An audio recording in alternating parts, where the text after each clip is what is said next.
रावत है और मैं दिल्ली पुलिस में सब इंस्पेक्टर के तौर पर पोस्टेड हूँ। आज मेरे लिए कहना बहुत ही आसान है, पर यकीन मानिए यह इतना भी आसान नहीं था। उस लड़की के लिए तो बिल्कुल भी नहीं जो एसएसबी में 2 बार स्क्रीन आउट और 3 बार कॉन्फ्रेंस आउट रह चुकी हो, और उस लड़की के लिए तो बिल्कुल भी नहीं जिसने 10वीं कक्षा ही सेकंड क्लास मार्क्स से पास की हो। लेकिन इस सब के बावजूद मैं आप सबके सामने खड़ी हूँ, और कैसे खड़ी हूँ यही बताने में आज जोश टॉक पर आई हूँ। मेरी लाइफ में हमेशा से एक ही फिलॉसफी रही है कि जिद है तो जीत है, और शायद इसी जिद की वजह से मैंने अपना वर्दी का सपना पूरा किया। मेरी कहानी शुरू होती है हरियाणा के गांव डीगल से, जहां कोई पढ़ाई को लेकर जागरूकता नहीं थी। एक सरकारी स्कूल था जहां कोई गाइड करने वाला नहीं था, किसी की रुचि नहीं थी। पर इस मामले में थोड़ी सी लकी रही हूँ कि मेरे घर वालों ने मेरा साथ दिया और मेरा पूरा परिवार गांव से निकलकर रोहतक शहर में रहने आया। पर आपने स्पाइडरमैन मूवी का वो डायलॉग तो सुना होगा ना, with great power comes great responsibility. मतलब कि जब आपकी शक्तियाँ बढ़ जाती हैं तो आपकी जिम्मेदारियाँ भी बढ़ जाती हैं। और इन्हीं जिम्मेदारियों का मुझे एहसास बखूबी था कि मुझे कुछ कर दिखाना है।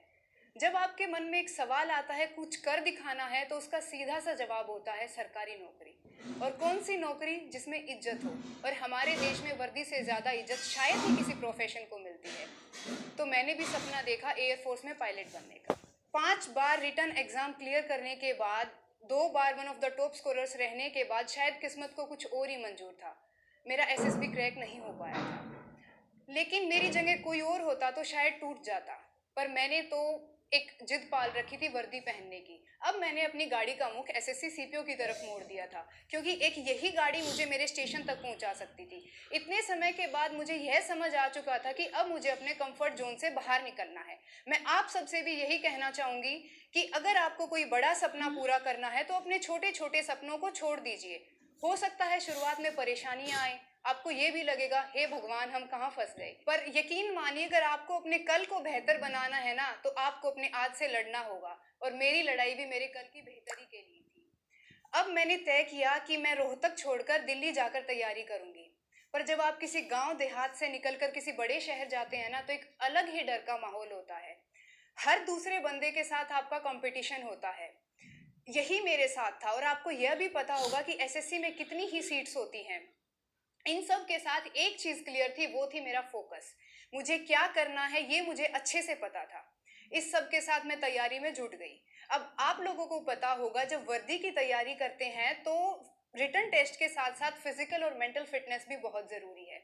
मेरा रिटन एग्जाम क्लियर हो चुका था, अब बारी थी फिजिकल टेस्ट की।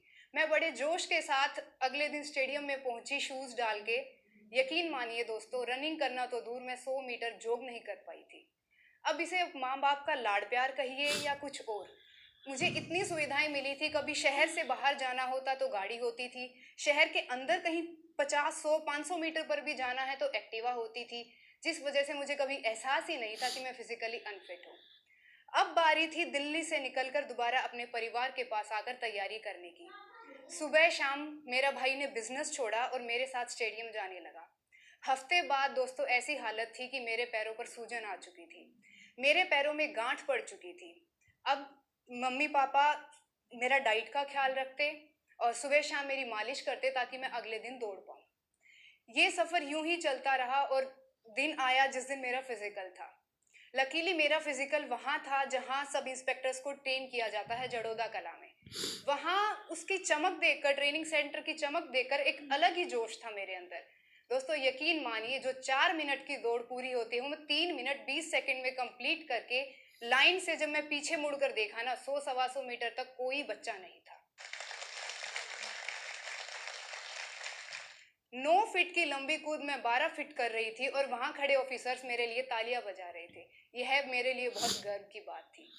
धीरे धीरे सारा प्रोसेस पूरा हुआ और परिणाम का दिन आया। मुझे लगा अब मेरा सपना पूरा होने वाला है, पर अफसोस परिणाम वह नहीं आया जिसकी मुझे उम्मीद थी। मुझे दिल्ली पुलिस सब इंस्पेक्टर की जगह बीएसएफ सब इंस्पेक्टर मिला था। घर में एक अलग ही खुशी का माहौल था। सब खुशियां मना रहे थे, मोहल्ले में मिठाइयाँ बट रही थी, मेरे मम्मी पापा बहुत खुश थे। पर इन सब में एक इंसान बिल्कुल भी खुश नहीं था, वो थी मैं।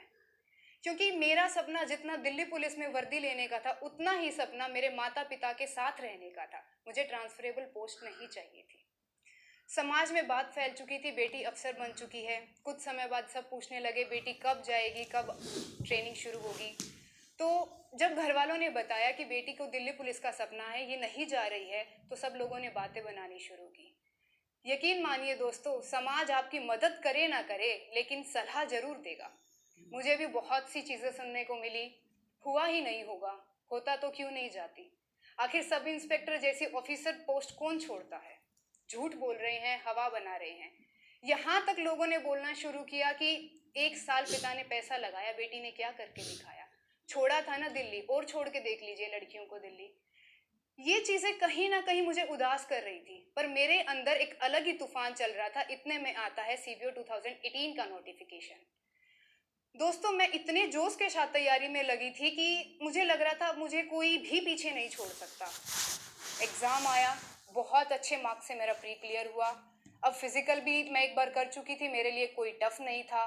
मेंस भी मैंने बहुत अच्छे मार्जिन से क्लियर किया।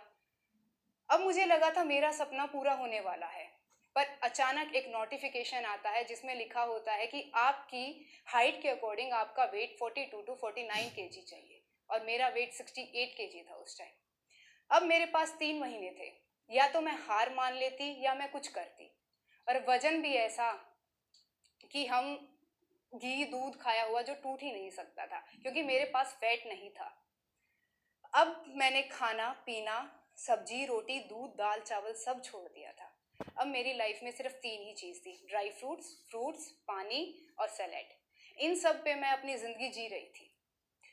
आखिरकार वो दिन आया जब मेरा मेडिकल था, मेरा एडमिट कार्ड आया। 7 दिन बाद मेरा मेडिकल है, और अभी मेरा 5 किलो वजन कम करना बाकी था। अब ये जिद मेरे दिमाग को पूरी तरह जकड़ चुकी थी, और ये पागलपन मेरे दिमाग में सवार हो चुका था। मैंने अब ये जो 3 चीज़ें खा रही थी वो भी छोड़ दी। फायदा भाषा में वॉइस पैसा ऐप अब अवेलेबल है तेलुगु, तमिल, कन्नड़ा और बंगाली में भी। बस यूजर पर टैप करें और सेटिंग्स चूज करें, अपनी भाषा सेलेक्ट। अब मैंने सिर्फ जो पानी ले रही थी, मैंने पानी पीना भी छोड़ दिया था। जाहिर सी बात है, रोबोट तो है नहीं, बॉडी है।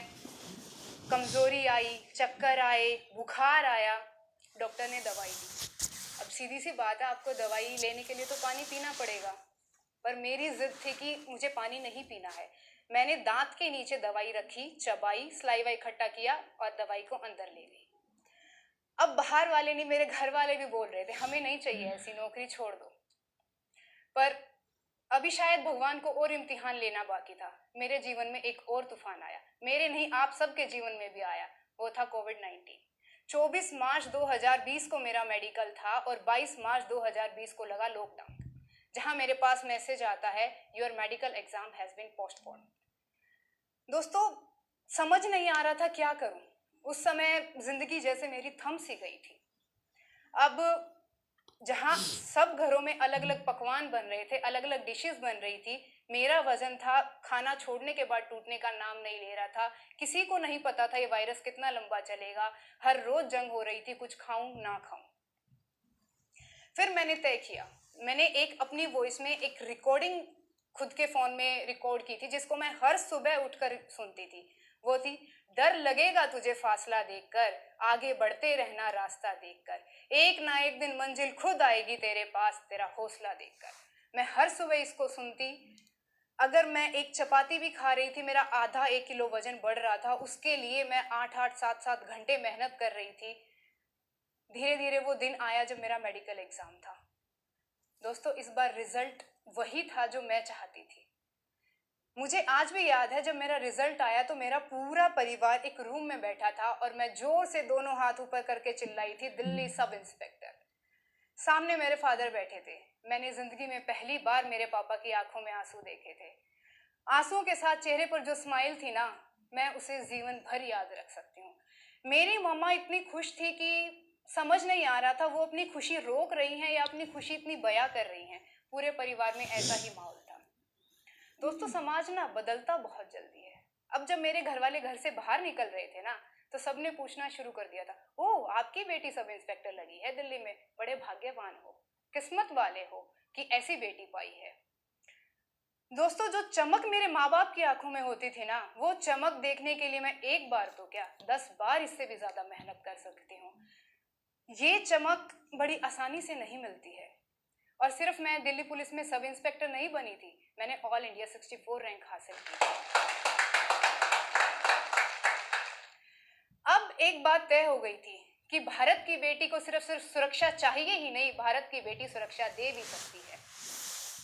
अब हरियाणा में हर जगह एक कहावत है ना, भारी छोरिया के छोरा तक कम है, वो कहावत हमारे आस पड़ोस मोहल्ले में गूंजने लगी। एक चीज मैं आप सबसे कहना चाहूंगी कि हर पतंग को एक दिन कचरे के डब्बे में जाना है, पर उससे पहले उसे आसमान छू के दिखाना है। जय भारत, जय।